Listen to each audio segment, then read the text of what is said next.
Hey, what's going on, everybody? Welcome to Atticus Live.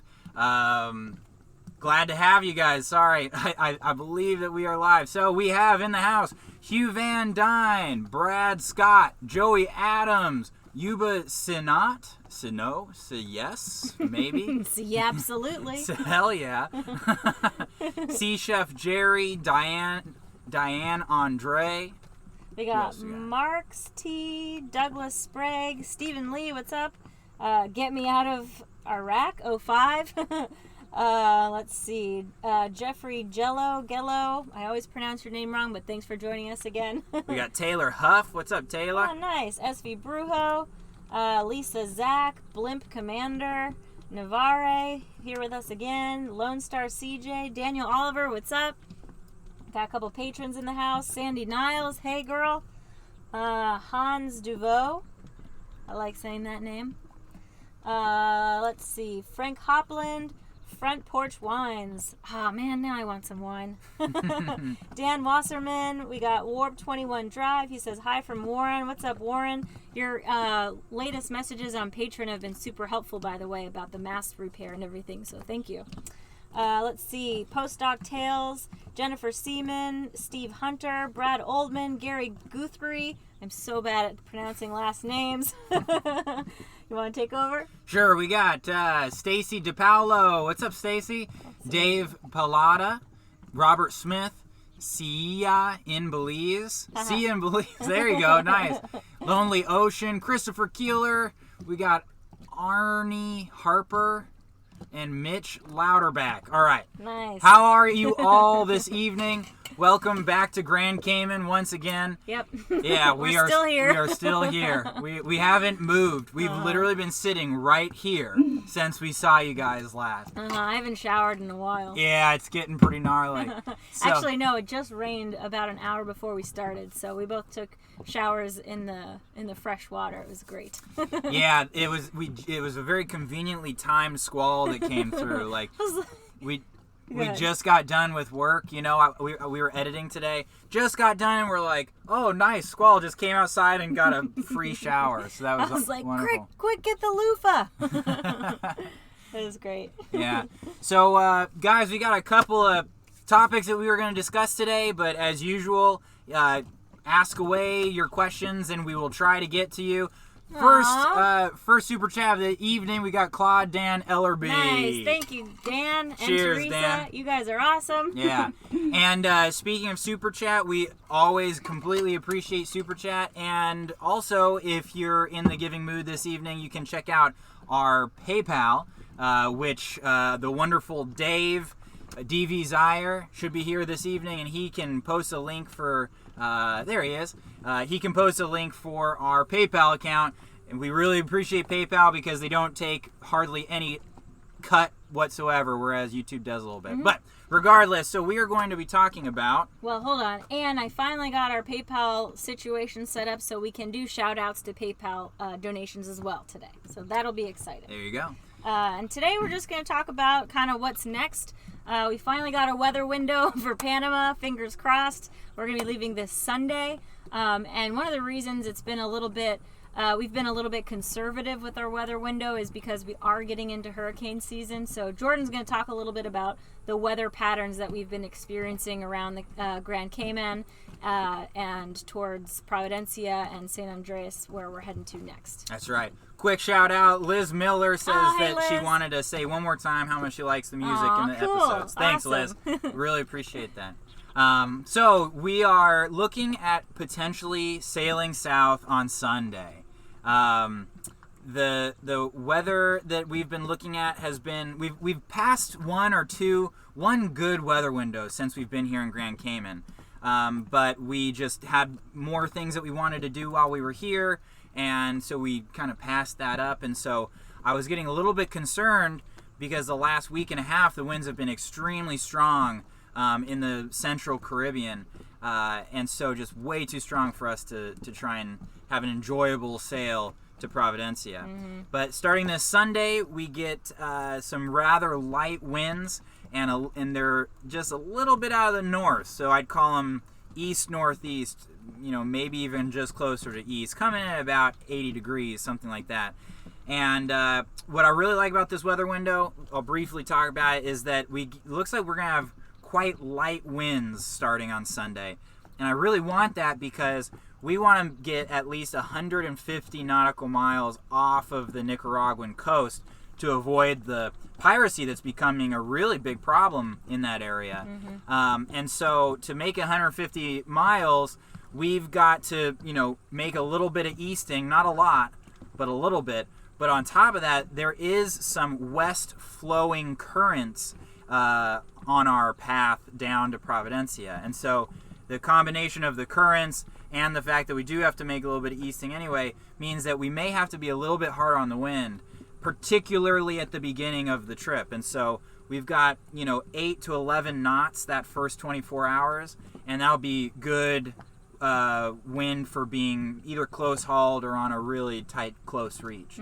So that looks good. We can kind of work our way to the east, and then as the wind starts to pick up, we can fall off a little bit more, and looks like by the time we get in line with the Mosquito Coast, we should be in 15, 16 knots of wind and have that the rest of the way down. Hopefully abaft the beam. It's looking like we will be on at least a beam reach, if not a broad reach, for that second half of the trip. So that'll be 3 days for us to get to Providencia, which is our first stop. That's right. Yeah, it's about 370 nautical miles, more or less the exact distance as our trip from Roatan to Cuba. So pretty much the same thing. 3 solid days. And then what's that website you've been using for the probability of squalls? Well, yeah, so that is the one potential issue here, is that I've been using Predict Wind to look at the weather. And in fact, real quick, Ken N says, hard on the wind. What does that mean? He's a power boater. So Ken N, that basically means sailing as far into the wind as we possibly can. If we were to turn more into the wind, then the boat wouldn't be sailing very well. And also, it also means for monohulls, that's your usually largest angle of heel. So it's kind of the least comfortable because you're heeled over and you're kind of pounding into it. So it's not super comfortable to be hard on the wind. Yeah. And then Jordan DeWitt asks, you guys going to Bocas or San Blas? First of all, is this Jordan from San Diego? Secondly, we will be going hopefully to both, but the first stop is going to be near Cologne, probably a small little bay called Puerto Lindo, or it's right next to Portobello? Well, yeah, it's next to Portobello, but it's next to Linden Bay Marina. Oh, gotcha. So the issue with my weather window here, oh yeah, that is Jordan from San Diego. What's up, bro? Cool. Sorry, it's an old friend from college. But also, we've got Derek Douliard, who is in Bocas del Toro right now. So how's it go? How's the weather over there? Are there a lot of boats? Yeah, rock on. So the one issue with this weather window is that if I look at predictwind.com or their app, and you look at their CAPE models, C-A-P-E, it's basically a model of the energy in the atmosphere. Another way of putting that is that it's the potential for severe thunderstorms. And as of right now, during that weather window, they've got relatively high chances of thunderstorms in the northern part of our route. So here around Grand Cayman, and then maybe about 100 miles south. And that only lasts for the first day or so. And so that's the one issue. In my experience, I think this whole CAPE model that they have is a little bit experimental, like in the sense that it's not very reliable. And so it's just not exactly something that we're going to totally put our bets on. And did you mention already that our last weather window we skipped because of that? We haven't done any boat work since Cuba, so we're kind of saving all of our boat work for Panama. And we actually sat down last weekend and just wrote every single project we could possibly think of for Atticus, and we wrote an estimate of how long it would take for each project, and it's going to take us conservatively a whopping 8 months. So that was just things that we like would love to get to. We're basically get through as much as we can on that list as possible and try to transit the canal and cross the Pacific no matter what in 2020. So definitely want the water maker, definitely want to address some of our mast spar issues, and I definitely want to fix the River of Love, which is the water that we get when we're hard on the wind down below in our cabin. So those 3 things for me, if we get those done, I'm happy. Yeah, so sorry, bud. We just got disconnected again. Oh no! All right, I think we are back. It may have had something to do with the position of my phone, so I think we should be back for good now. Chris Chapman says, "My wife loves your clothes and wonders where you get them from." I think you might be talking about our sailing hoodies and stuff. We both really like this company that I don't think it makes those clothes anymore. We actually got them at like a discount outdoor store. So it's called Ex Officio. And the line that we were wearing was called Soul Cool Ultimate Hoodie. And we got them because they were like 50% off and my dad bought them for us. So I've tried to find them online and they're kind of hard to find. I don't think they make them anymore. But if you can find them, go for it. I really love them. Yeah. Wayne Hawk says, and sorry if that's not how you pronounce the last name, I thought you had a pretty new boat. Yeah, good point. So we've done a lot of work to Atticus, and you'd just be amazed at how many more projects there are that we would like to do. Mm-hmm. Some of them are quite necessary, and some of them are totally, not necessary whatsoever. I've got the notebook here. I've got the list, so we can go over some of them. But more or less, I think what happens is we sit down and we start to think, okay, what do we need to do before we cross the Pacific? And then we start coming up with all the things we'd like to do. Mm-hmm. And then we start to say, well, the only time we're going to do them is going to be now. Right. And so we prioritize it. And then before we know it, we've got like enough work to keep us busy for a year. Right. And then we got to remind ourselves like, we're doing just fine with the boat exactly as it is right now. Mm-hmm. So at the end of the day, all we really need to do is make sure that the rig and the structure is solid and bulletproof for the Pacific crossing. Mm-hmm. Mm-hmm. And then from that point on, it's all going to be about, what we can fit in there. Right. I think we got cut off when I was saying the 3 things that I'm kind of prioritizing. The first one is a water maker. The second is, like Jordan was saying, figuring out our rig and spars. And then the third issue that I'd really like to address is when we're hard on the wind and it's like extraordinarily choppy, we get a lot of seawater down below in the cabin. The River of Love. The River of Love. And so I would love to just nip that in the bud because it's really frustrating when you're sailing and like not trying to slip and slide down there. But it can be done. So like Jordan was saying, it's not like we can't cross the Pacific with the River of Love. It would just not be very pleasant. Got a couple of cool questions. 1972 XLH says, any regrets since y'all set sail? Have the trials and tribulations been worth it? What's your favorite part of the sailing life? I think I can safely say yes, it's definitely been worth it. I think Jordan and I,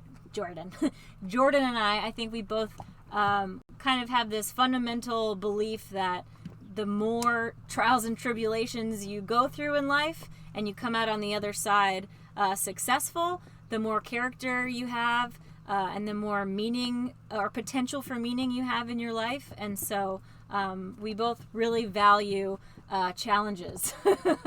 When we're in them, it sucks, but that feeling you get when you overcome them, it's just, man, you feel so badass. Yeah. I would almost go as far as say that maybe it's not that we definitely value them, but it's probably more that we don't back down from them. Yeah. You know what I mean? Like, and we've definitely had enough times where we could have. So anyway. Yeah. No, so I think it's been 100% worth it for sure. Yeah. And then my favorite part of sailing life for me is probably just the kind of solitude. I really love being in remote anchorages where for other people it'd be really hard for them to get there, but here we are on Atticus with very little means, but everything we need to be happy and to stay alive, and to produce videos, which is our passion. So I just love getting somewhere that's hard to get to and just being the only boat there, sometimes the only person there, because a lot of times it's a remote peninsula or island and there aren't even people who live on the mainland. So that's my favorite part, just that feeling of kind of isolation and appreciation for how far we've come. What Yeah. about you, bud?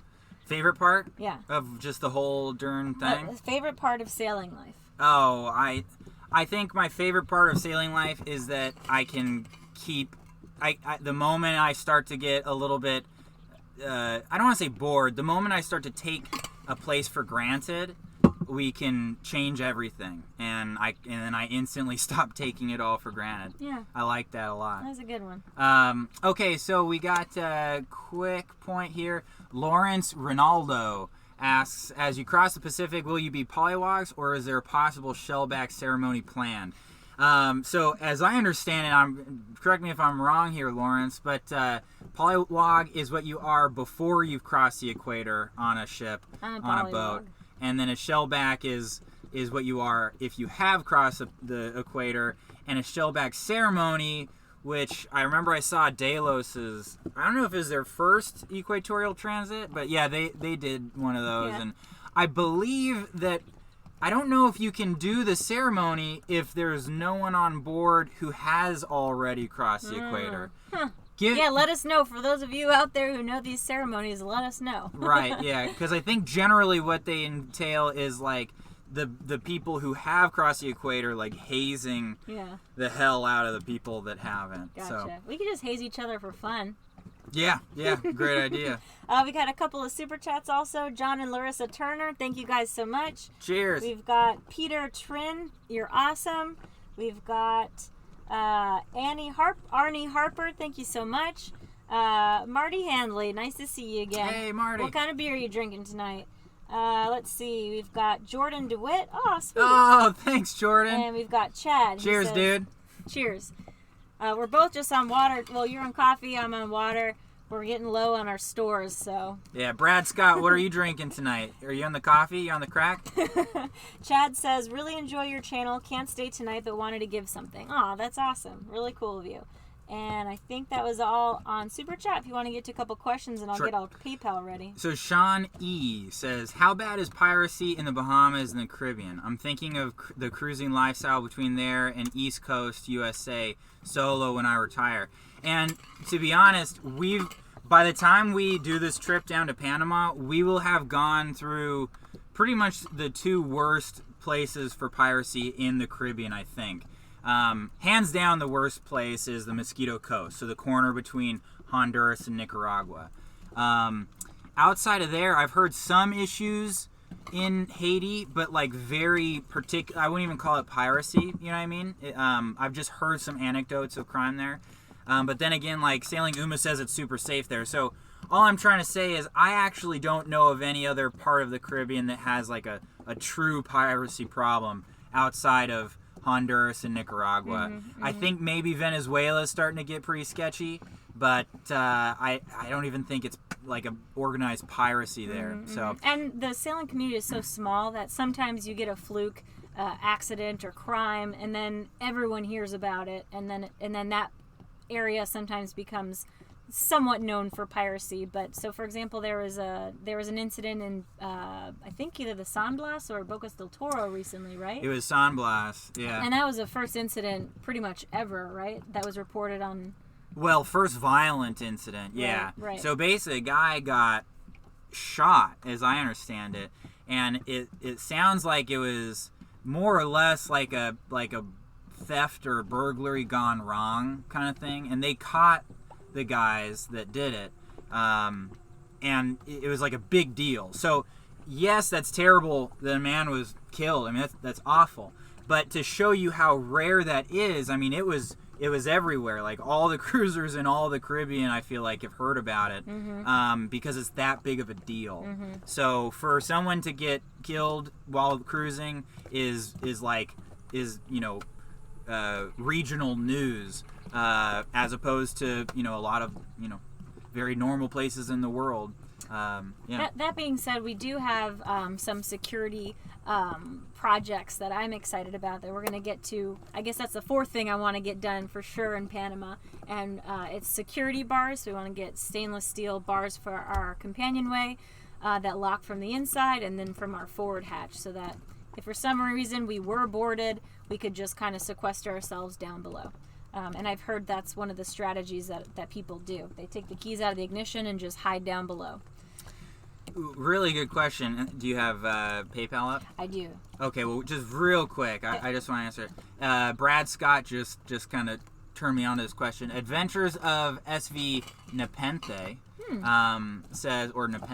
says, how many cruisers have you come across that admitted to packing heat on board? That is a really interesting question. I don't know that we've met any cruisers that told us that they have guns on board. Maybe John in no? No. Honduras? Did he say he had guns on board? I mean, first of all, we shouldn't say. Right. That one guy, his name was first and second name. Yeah. Anyway, no. It's super rare. It's very rare, and I don't think it's purely because of an attitude, towards guns. I think it's because of how difficult it is to do it legitimately.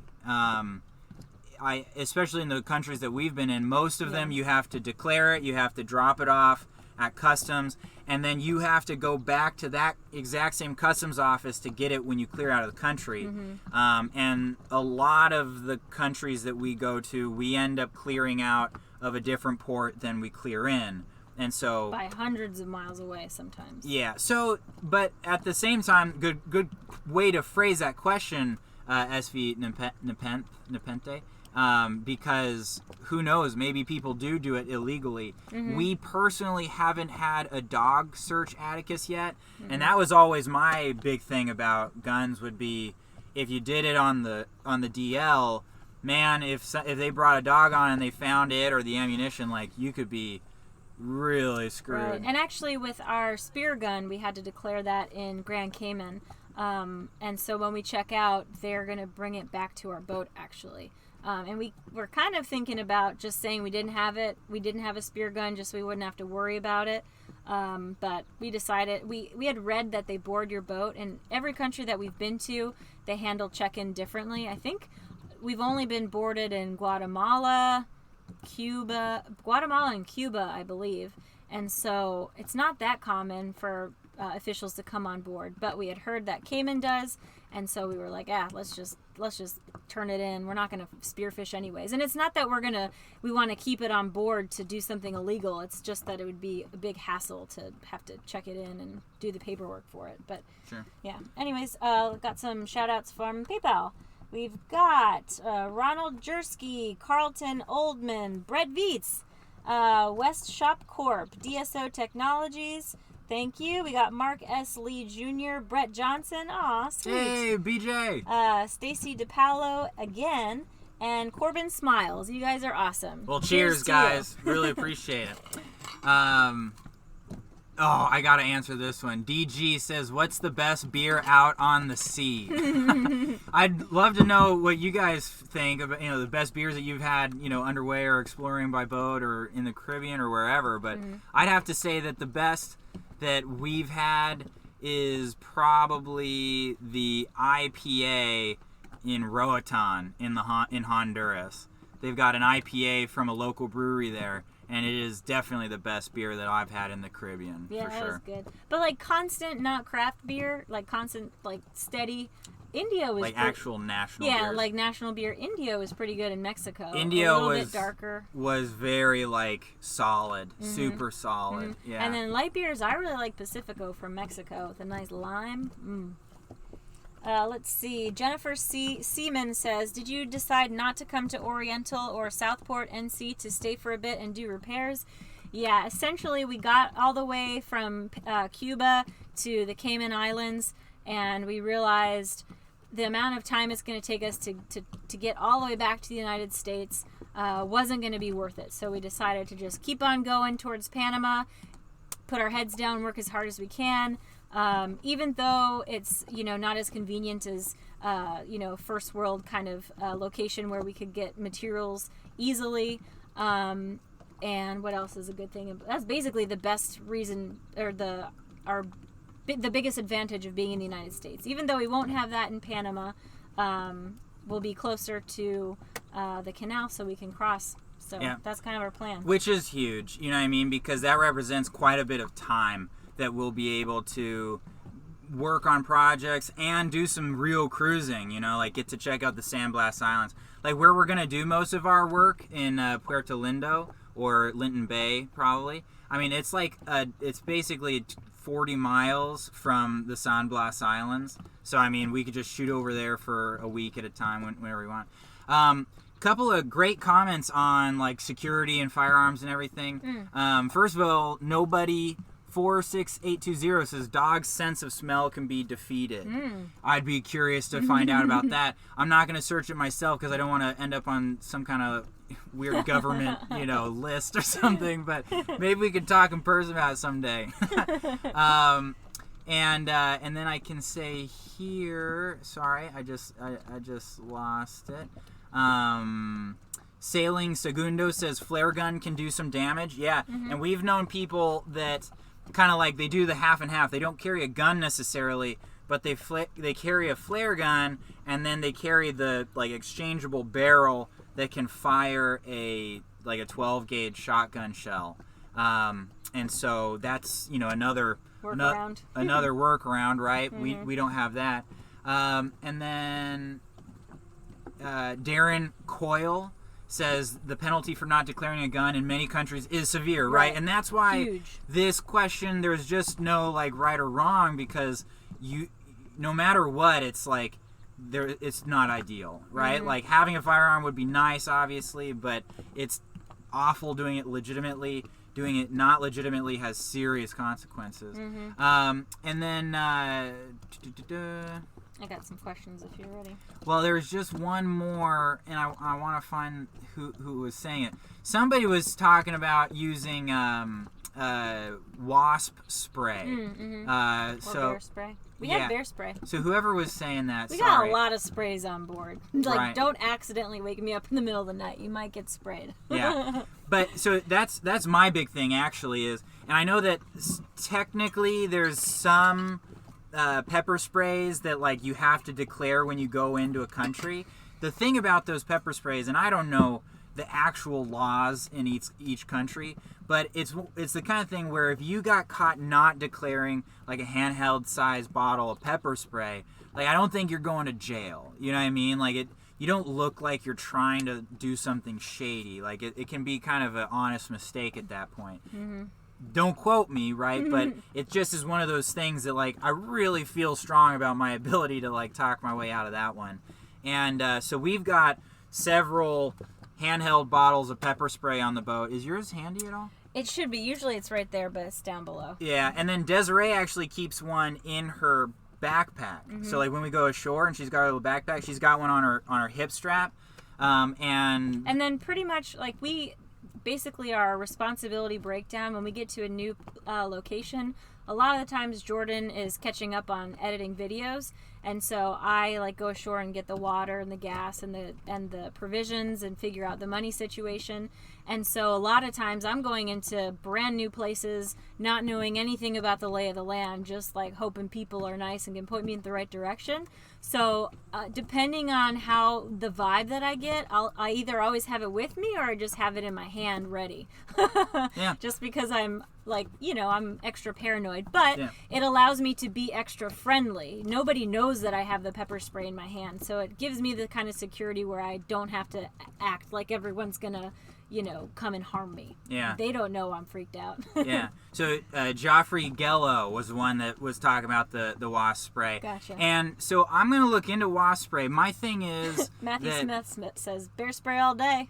Yeah, and bear spray too, right? But okay, so here's bear spray is a perfect example. I don't know a lot about wasp spray, particularly as to how it affects people, but I know that bear spray is actually a lot less potent than pepper spray. I think sometimes it's like 1/10 as potent. 1/10 as potent as pepper spray. And the reason is that like bears have a really strong sense of smell, and so the amount that you need to deter a bear, like the effect that you want, it can have less of the actual active agent in it, and then that way it can spray further, right? Because you're not going to like create a cloud that just totally screws with everyone in a 100-foot radius. Whereas pepper spray is meant to literally like put a human being down. You know what I mean? Like they're incapable of doing anything. And so that's why I'm a little hesitant. I like the wasp spray idea, but I'm hesitant to use it as a complete swap, because I'm sure wasp spray would be really irritable. Like it would irritate you a lot. It might irritate you severely, but like I don't think it would have the same effect as like true pepper spray, because that stuff like literally just takes a person down. And it's like that, you know what I mean? You can't see, you're coughing up a storm, you want to vomit, you know what I mean? Like, it's just so terrible. Dave was saying, for example, here in Ireland, pepper spray is considered an illegal firearm in law. So that's interesting too. That's one reason why people bring things like bear spray and wasp spray to other countries, because you never have to worry about the legalities of that. Yeah. Mrs. Golan is on the tube. Hey, Ma. Hey, Mrs. Golan. I've got a bunch of questions that we missed. Joshua Holloway says, do y'all have any dangerous encounters on water from people or sailing? And we've been cruising for like 2 years now, would you say? Like actually moving the boat and Sure. Yeah. Since we left the United States. And we only had one weird experience, and it wasn't dangerous. It was just kind of weird. And that's, we were in Mexico, and we were like skinny dipping. And these a bunch of guys came over on a boat, and they were like park rangers. But I'm pretty sure they could tell that we were naked, and then they told us to board our boat. And so we were like, well, we don't have any clothes, and they were trying to get us to board the boat, and we just refused to. And then they went away, and it was just weird, you know. But it wasn't dangerous, and nothing ever came of it. It just was really awkward. And I don't think having a gun or pepper spray would have really helped in that situation anyways. Mm-hmm, yeah. So. And real quick, picture an accident says, maybe I missed it, but why not declare the weapon? Isn't a difficult declaration process better than being attacked and held hostage? I can tell you pirates will not be enabled to board my vessel. Yeah, so like picture an accident is making a good point. I guess my only issue about that strategy of having a firearm and declaring it every time is, like we said before, now you have to go back to that same port that you entered into. Mm-hmm. And that can be, an issue. And it sounds like picture an accident, you've done some cruising, so I'd love to hear if that's ever kind of been a hassle for you to have to return back to that same port. Mm-hmm. And then the second thing I would say is that in a lot of ways, I feel like you're more at risk at anchor than you are underway. Yeah. I think that being at risk underway of like true piracy is only an issue in very particular places. Mm-hmm. Whereas it seems from what I've heard and what I've read that there's ports and anchorages in almost every country in the world where you'd want to be a little bit concerned. That's true, actually. I sleep really well when we're on passage because I know we're really far away from land, and so we're usually the only boat out there. So I sleep a lot better when we're underway, actually. Unless we're in a piracy area. Then I'm not getting very good sleep. Let's see. Postdoc Tales asks, does part of your long-term sail plan include a circumnavigation of Australia?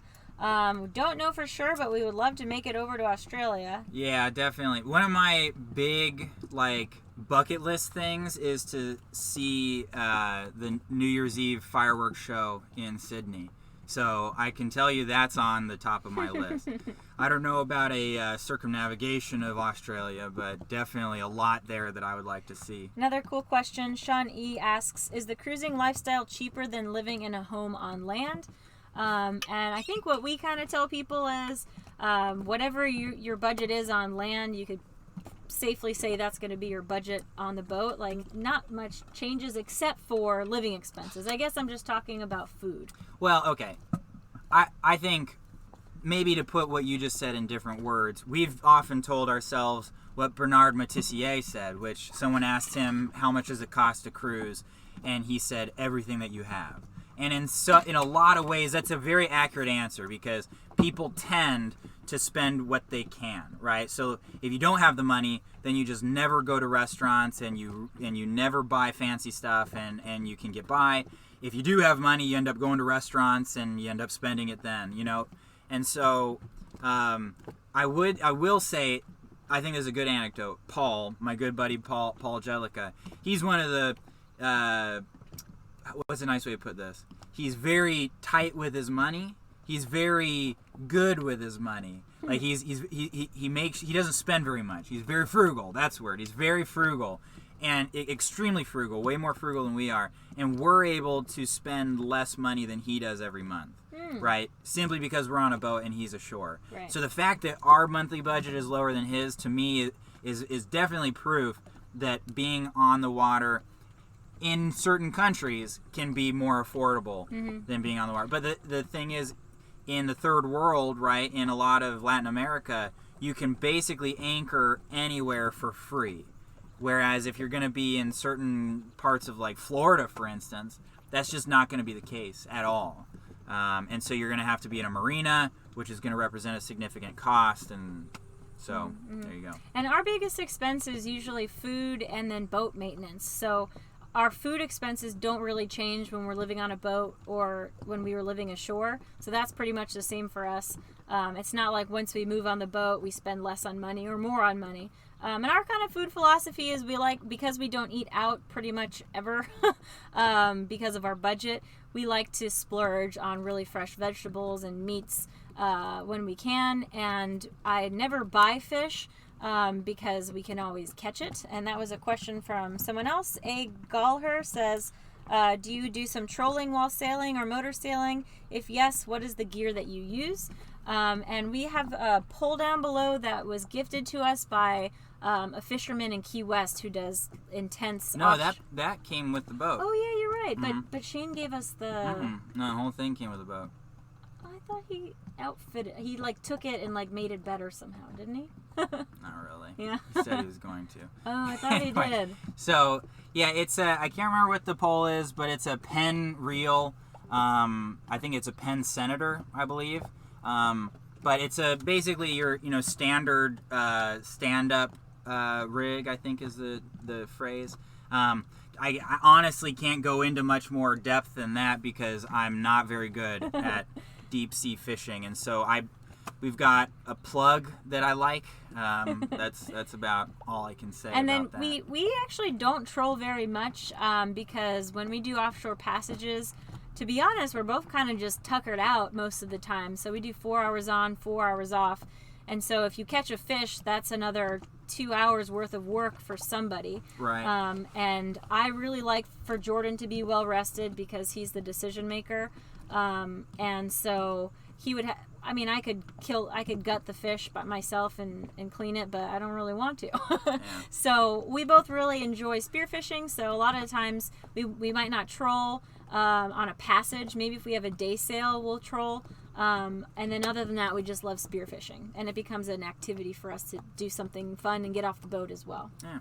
So Brad Scott, sorry buddy, you asked this question a while ago, says, inquiring minds want to know, will you be jamming to Van Halen Panama as he dropped the Mantis when you arrive? Hell yes. I didn't think about that, and I've got to write that down. We need to not forget that. How does it go? Panama, dun dun dun dun, oh, Panama. I don't think I've heard it. No? No. Oh, well, We'll that's... have to listen to it. Yeah, so we will. We got a couple of super chats that we missed, speaking of Brad Scott. We've got James Royal. Thank you so much. Such a generous super chat. You're awesome. Let's see. We've got... Fell a little bit behind here. Will Jessup. Thank you very much. You've been with us a couple of times before. He says, are you both aware that the grape nuts are neither a grape nor a nut? You learn something new every day. Let's see. Thank you for your generous donation. We've got Brad Scott again. We've got Diane Andre. Thank you so much. Let's see. Okay. Next question, bud, while I get our PayPals ready. Sure. DG asked, do you have more than 2 anchors? I seen the video of your boat that dragged an anchor when you had just left it. We have 3 anchors on board right now. We have our Mantis, 45-pound Mantis. We have the FX23 Fortress anchor. And then we have a big old Bruce. It's like a 33-pound Bruce. And I'd like to get the Bruce replaced by another Fortress, actually. And that's actually one of the projects that we've got for Panama. Is right now we basically only have one anchor and road like set and ready to be used at all times. The secondary anchor and the, I guess you call it the utility anchor, the Fortress, is in the cockpit locker, and it's not even connected to its road. And so I want to have that thing like mounted on deck, connected to a road that's going down below, ready to be used at all times. So that's one of the projects coming up. We've got Kimberly Young, thank you very much. Kelly Sue LeBlanc, oh, I like saying that name. And Ann Aberdeen, great to see you. Thanks for joining us. How's your van coming along? She's going to drive her van from where she is to Annapolis to come see us. Oh, nice. Awesome. Among other things. Yeah, and in fact, somebody, and I'm sorry I messed up here, but somebody was asking if we are still going to be making it to Annapolis. Oh boy, sorry. Weird. Okay. So somebody was asking if we're still making it to Annapolis, even though we're not going back to the States with the boat. And yes, we are still going to be making it to the Annapolis Sailboat Show, and we hope to see you guys there. Yeah. We should be there basically every day of the show. We'll see. Hopefully. But yeah. I'm just saying you don't have to like make it for any particular day. Well, we'll see, because we also are planning on editing a lot. So we basically have decided to go back to the States for a month, and during that time we're going to be editing episodes, visiting family, doing the Annapolis Boat Show, and buying more stuff for the boat. So I think we probably will have a meetup around the boat show, maybe not necessarily in the boat show, so that people who are not there for the boat show can come and join us. And it's also going to be Jordan's birthday, so we might try to organize a little party for him. Yeah, rock on. That'd be awesome. Yeah. So Phyllis Pritchard says, Jordan, educate that poor girl in rock and roll. I try, man. She's not as much of a rock and roller. Yeah, that's true. I can jam to him all day. Yeah. Gary Guthrie says, do you have any crew for going through the Panama Canal? And yes, we've got Jordan's father and my father, and then we're still kind of debating on our third crew member right now. But yeah, it's going to be a very masculine boat. Mike asks, what's the cost to go through the Panama Canal? And Sailing Totem has a really excellent write-up on, I think it's Sail Magazine or Yacht World, something like that. And for us, we fit in the smallest boat category, so I think it'll end up costing us about $1,000 if we do all the paperwork ourselves, which isn't too bad.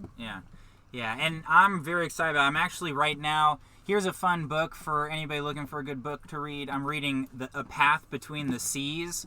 It's the story of the Panama Canal construction, and it's really awesome. And so I'm very excited to kind of get a little bit of an in-depth experience going through the canal, having known a little bit of the history.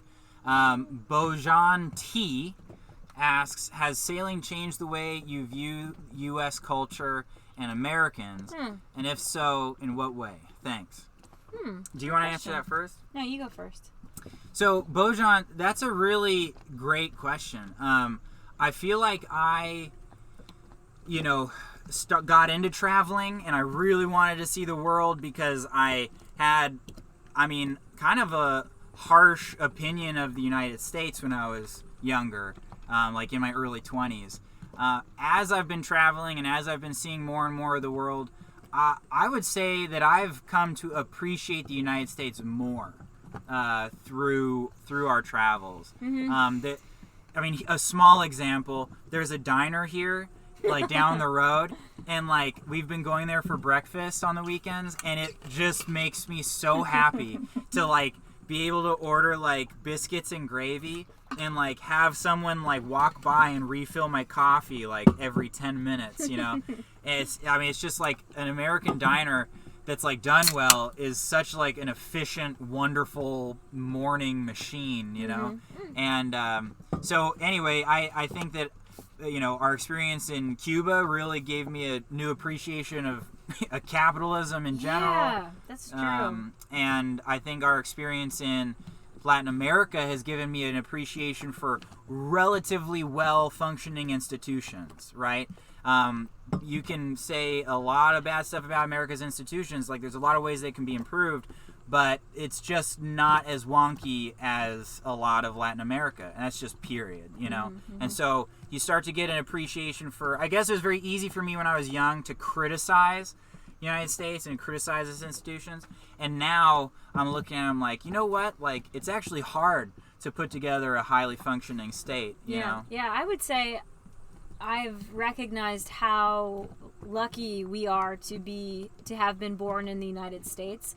For example, we're in Grand Cayman right now, and it is a super wealthy Caribbean island, and the grocery stores are like gorgeous and beautiful, but they look like most grocery stores you'd go to in the United States in any kind of like suburban area or inner city area. And so kind of like the standard for excellence, I would say, is like Jordan was saying, I used to take it for granted in the United States. I'd never walk into like a Publix and be like, oh my God, they have everything and it's so beautiful. And like they have teas from all over the world and any kind of meat you would want. And gluten-free crap, you know. But you don't get that when you're sailing in the Caribbean in a lot of the places we've been to so far. So, yeah, I've definitely developed an appreciation for the United States, as well as speaking English. When we decided to come to the Western Caribbean instead of do the traditional Caribbean route, because we were both excited to get the cultural taste, and you know, I really wanted to speak Spanish, and I just felt like we would learn more about life and ourselves if we were challenged a little bit more, and we have. But man, do I love speaking English so much. It's so nice. So yeah. So okay, we got a lot of really good questions here. Cool. This one's on topic. So Hans Devosu. Hans Devosu. Let me know if I butchered that. Make sure you cross before January 1st. Prices are going to double, $1,600 instead of $800 for the base fee. Was just announced 2 days ago. Right. That sounds about right. Yeah. Just our luck. We'll So see what we January. can do. Oof. Yeah, we'll see what we can do. Our plan was to cross in February. And so who knows if we're going to make it or not. I mean, that's just one of those things where it sure would be nice to save $800, but at the end of the day, it's like sometimes you just can't do it. You know what I mean? It's like sometimes you just kind of get stuck with the bill, and that's all there is to it. I got a good question. Keith Yeah. M asks, do you have an emergency inflatable dinghy in case something goes wrong with little shit? I notice you always deflate little shit. And then along the same lines, from our Facebook page, Ken No Email said, do we carry an extra prop for Atticus or little shit? And he said, when you guys went on that awesome little shit excursion through those little canals, what tools and communication devices did you have on board with you? Just curious. It seemed like a good haul away, and you were navigating some wonky areas. A breakdown would have left you stranded? Yeah, great point. Well, we don't have spare prop. We do have a spare prop for the outboard, I guess. Oh, but cool. I didn't know that. Yeah, but it's just a. Well, anyway, the one question I really like there is what kind of communication devices do we carry with little shit? And we always bring the VHF handheld waterproof radio. Mm-hmm. And we could bring our InReach if we wanted, if we were thinking we'd be going far from the boat. We usually don't, because we don't like having to worry about it when we're spearfishing or something, but I guess it wouldn't be a bad idea to start bringing that with us. Yeah, so we always have that. We used to keep our flares on board back when we were in Florida. Do we still have them in there? They keep on getting soaked in water. They go bad. Gross. Yeah. So we don't have them in there right now. But yeah, we do always have the VHF radio. We always have a flashlight. Other than that, life vests. Life vests. And then the pump, the dinghy pump. Yeah. And then the pump that takes the water out. The water pump, and then we have an air pump. Mm-hmm. But no, there was a point there where like we were, a couple miles from the beach and a couple miles from like the nearest settlement, and I was like, it would really, really suck if we broke down right now. Yeah, so there's you got to be careful. You know what I mean? Something I actually really want that I think is kind of a safety thing for little shit that we don't really have yet is a good quality anchor that always lives in little shit. Right now we've got a little grappling that we bring if we need it, but I want to get Fortress makes a really nice little disassemblable Fortress dinghy anchor, and I'd like to have that with like some like 1/4-inch road. That would be really awesome. That way, if something weird happens and there's a current, you can just drop the anchor and have time to figure out what you're gonna do. Here's another question that we get a lot. Real Rebel Outfitter says, "Do you ever wish you had a bigger boat?" Yeah, but only in moments of like, not when I'm thinking straight.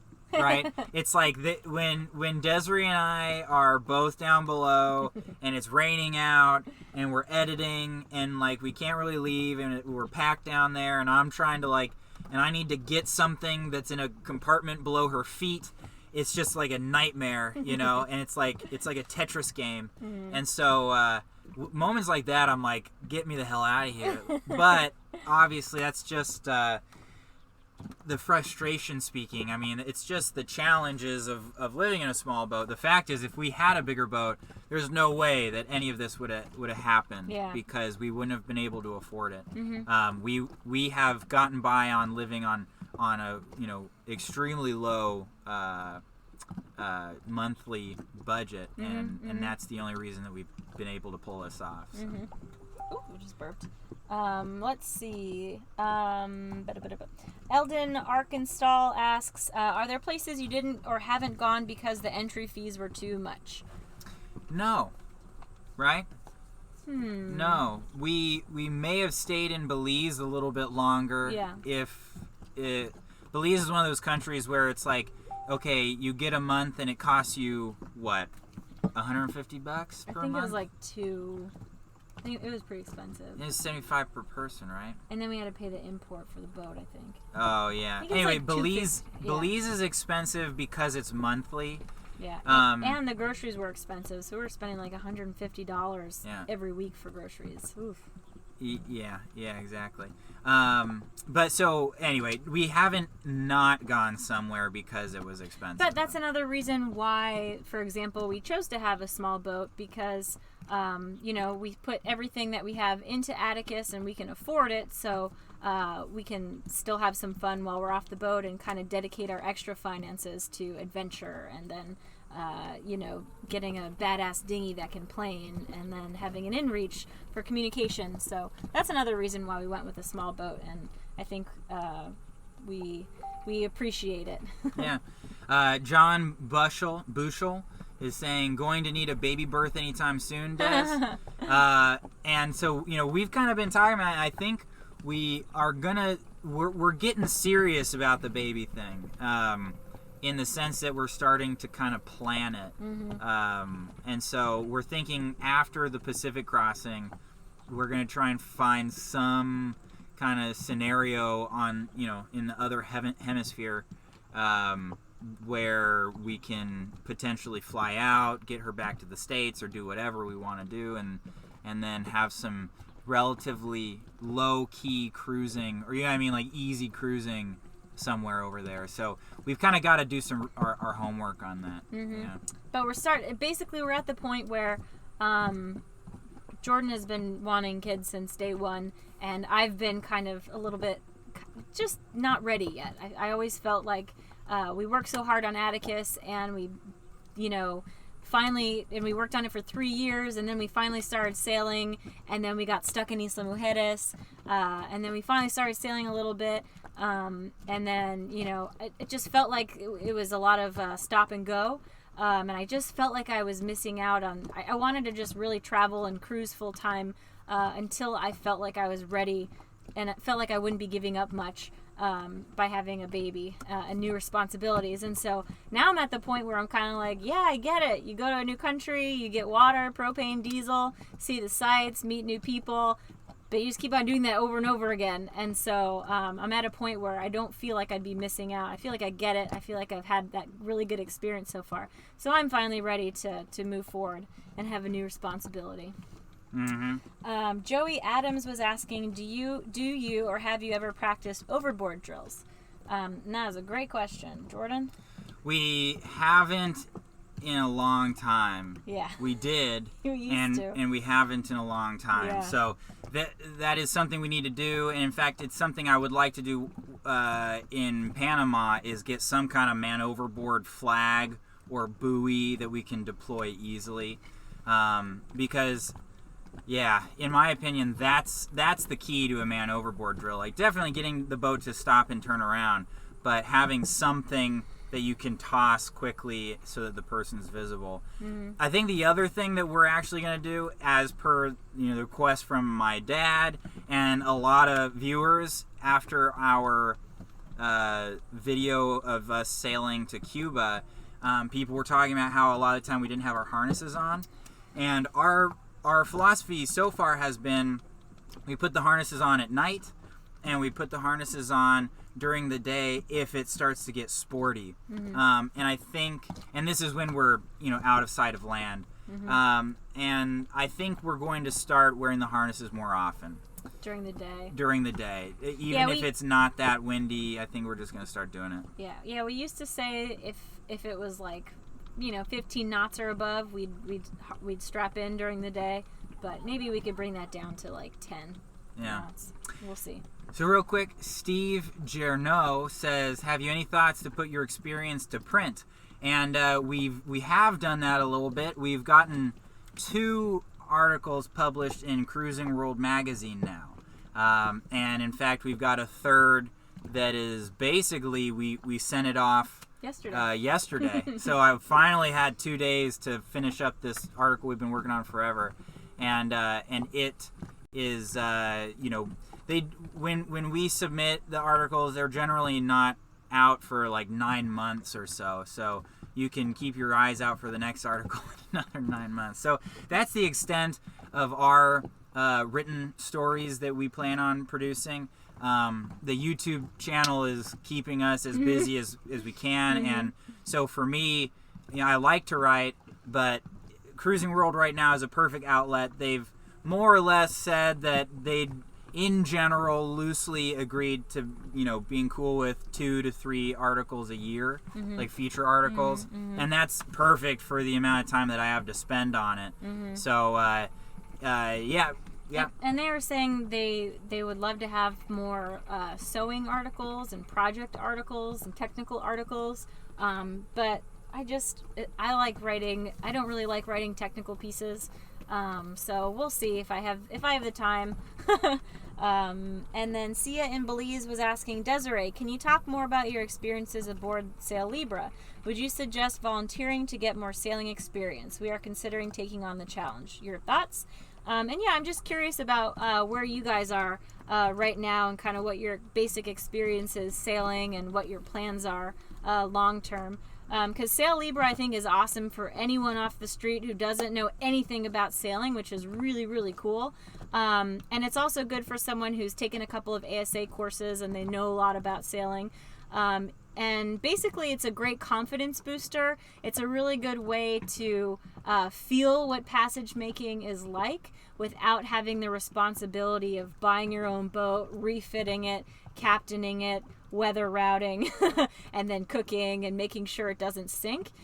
So it's a really, really, it's not like a charter where you're, like drinking cocktails on the bow, which I think is a little bit unrealistic because we basically never do that as cruisers.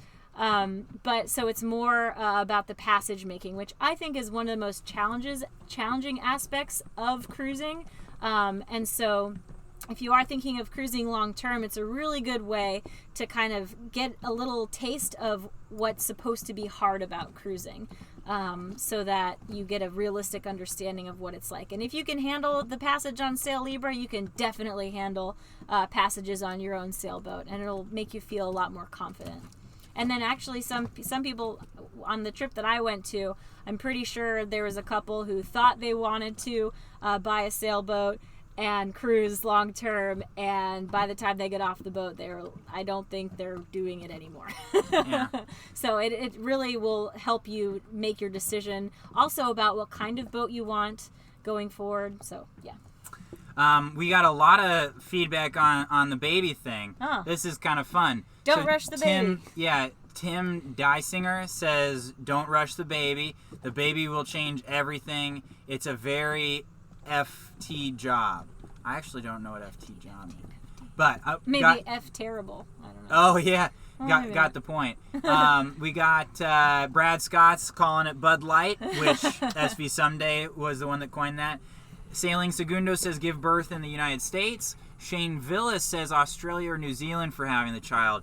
That would be, as of right now, kind of the only, the three options that we would consider, I think, as of right now, the U.S., Australia, and New Zealand. Kurt Leisenfelder says that Rand Sailing announced they're having a baby. I didn't know that. Oh, cool. Gnarly. Lots of babies in the internet world. Yeah, right. Yeah, it is really interesting. Well, there a lot of us are kind of similar ages, so that makes sense.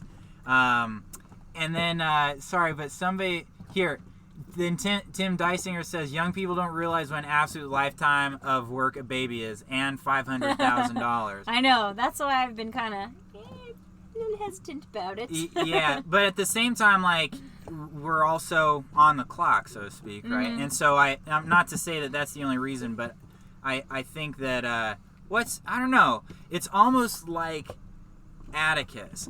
I'm not a parent, so I really shouldn't say much about it. All I'm going to say is my experience with, like, things that on the surface look really difficult and shitty. Like, if you don't take those things on ever, like, then you have no purpose and meaning to your life. You know what I mean? And so I could imagine parenting being similar, is all I'm going to say. And so in that regard, I'm kind of like, I feel happy to take on the responsibility and challenge. Now, I might be eating those words, who knows? But my experience with Atticus has been one that I'm very grateful for, and it's been so hard, and it's been such a challenge, and it's definitely created a huge amount of meaning in my life, and I couldn't imagine my life without it. So, yeah. Maybe Bud Light will be the next big challenge. Kurt Fendler says, do you have boat insurance, and do you have savings for health emergencies? Go. Say that one more time, sorry. Do you have boat insurance, and do you have savings for health emergencies? Okay, so we don't have boat insurance right now. Probably won't, especially with Atticus. What I'm doing right now is we do have an emergency fund that we're building. And it would be like a health emergency or boat emergency or whatever. And so that is one of the things that we're doing right now is trying to build an emergency fund. But no, we are 100% self-insured. And so that's why things like this passage right now, like we do want to make sure we're getting south to Panama before, like, the thick of hurricane season. In my opinion, not being insured is doable, but you really got to take it seriously. Yeah. Man, I can't believe it's 8:00. We should probably wrap up. Got a couple of quick questions. Somebody was asking about a water maker. It is on our priority list before crossing the Pacific. And then Gherkin Tampueli was asking about how much a marina is in Isla Mujeres, and the marinas in the nice part of Isla Mujeres are about $800 a month for a 30-foot boat, and then in the less protected, or the more protected Anchorage, but the less kind of breezy, and it's like back in the canal, those are about $500 a month. Yeah, and that's not just for a 30-foot boat. I think that's generally standard. Oh, okay. Because most of them are stern too, so the length doesn't matter as much. But yeah, anywhere from, really, the cheapest was $450 to like $850, I think, anywhere in there. And then A. Galler says, if you achieve the Pacific in the future and you hit Oaxaca coast, I can offer you my house to stay in. Mi casa, su casa. Awesome videos and way of life. Keep that vibe. Thank you very much. We will have to take you up on that. And we got Colin Lake in the house. What's up, Colin? Hi, Colin. How's it going? So a lot of you guys that have seen this week's episode, you got to meet Colin and his lovely wife and dog. And so he's in on the live stream. What's up, amigo? Cool. And they're in Honduras right now with some really cool people. Let's see. My dad says that Ja says hello. What's up, Ja? Cool. My nephew Elijah. I shouldn't say little. He's a senior now. Weird. Oh, man, that's crazy. And then my brother Jim is here. I haven't said hello to Jim. Hey, Jim. Jim and Kathy. Could you do super chat thank yous, because I closed my window and I'll do PayPal. Sure. Who was last? I don't remember. That's kind of an important It was thing. not that. Sorry, guys. What is this, amateur hour? All right, I'm going to do some PayPal thank yous in the meantime. Although I have to... Okay, I'll just work backwards. Just Okay, thank sure. you, Chase. Thank you very Cheers. much, amigo. Cheers to you. Okay, we got C. Lee Shannon. Says, do you ever plan to come up to Alaska where I am? That would be cool. Unfortunately, there's definitely no plans that we have to go to Alaska right now.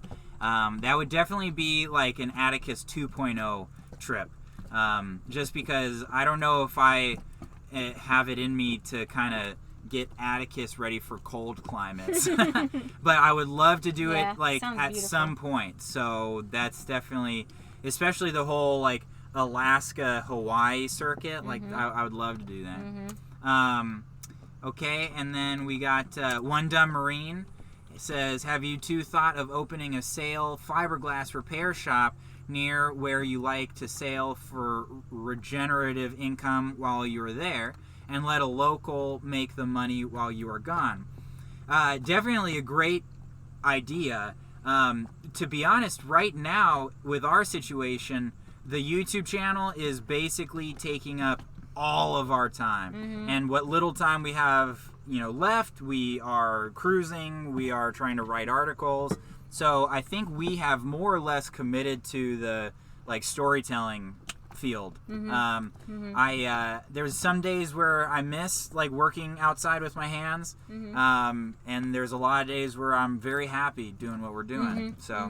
And if the internet ever implodes or YouTube explodes, we always have a plan B, which is boat work, and then we also used to work as captain and mate on tourist boats. So we've got plan B and C if we need to. Right. But One Dumb Marine, I mean, as a concept, I think it's a great idea. And you guys kind of got to meet our friend and coworker Captain John and Isa Mujeres through the videos, and that's basically what he does. And he is able to get a lot of work, and at least when we saw him, the operation could run without him from time to time. I think he might have scaled back a little bit since then, I'm not sure, but regardless, it's a good way to make money while you're cruising. Although we were talking about it, and a lot of times when we got to new ports, it was easier for me to find canvas work than for Jordan to find boat work. And so if we ever were going to start a shop, canvas might be the way to go. It's a lot less fiberglassy, which is nice, and a little bit more civilized, and everyone always needs canvas work. So and then Jordan be my assistant. There you go. And then cheers to Eric Blackburn, thank you. And he says, have you thought of going lithium? And I definitely have thought about it. Right now we've got one of the newer AGM batteries. It's a Odyssey is the name of the company, and I'm happy with that. So I know lithium is getting better and better and better, and so our batteries are probably going to be good for a while. So maybe far in the future when we upgrade these, or if we do get a different boat at some point, I would seriously consider lithium. But as of right now, I think there is, especially depending on your demands, your power demands, I think AGMs are really competitive right now. And I'm not saying they're the future. I do think lithium is the future, but I think right now AGMs are really competitive. Yeah. Okay, and then Scroll. Yeah. And then I got to. Oh no, I didn't. Nope, we didn't get this one. Okay, so Claude Dan Ellerby, thank you very again. much, Claude. You're awesome. Appreciate it. Says, I was out for a bit, Annapolis bound. We'll Cool. try to be there October 10th through the 14th, I think. Yeah. Yeah, I think that's right. And my birthday is the 11th, so that's the day to be there for sure. The 11th will be I was the going party. to try to make a surprise boat trip, but no need a surprise. It's going to be enough. Oh, One Dumb Marine. And then One Dumb Marine again. Thank you very much, One Thank Dumb you. Marine. And then here we are, and I can't scroll anymore. Oh, yeah, that happened to me last time. Well, hopefully we got everybody, and Sorry if we really missed you. sorry if we didn't. My super chat, my thing won't let me scroll anymore. Yeah, so. and mine got me signed out, so that's too bad. But anyways, thank you guys so much for joining us tonight. Wish us luck on making our weather window for this Sunday. Hopefully we don't get caught in any big squalls, and if we do, I guess it'll only make us stronger. Let's see. If you never want to miss a live stream in the future, you can always text the word Atticus to 43506, and then you'll get free text notifications the day of every live stream. So right to your phone, and that's free. And I think that's only for U.S. and Canada, though. So sorry if you're in another location. What else? If you guys have some burning questions that we weren't able to answer today, we just wanted to mention that you could consider becoming a patron. Something that we do is we make sure we always prioritize getting back to our patrons. So if you've got that one question that we just seem to be ignoring, then check out our Patreon page.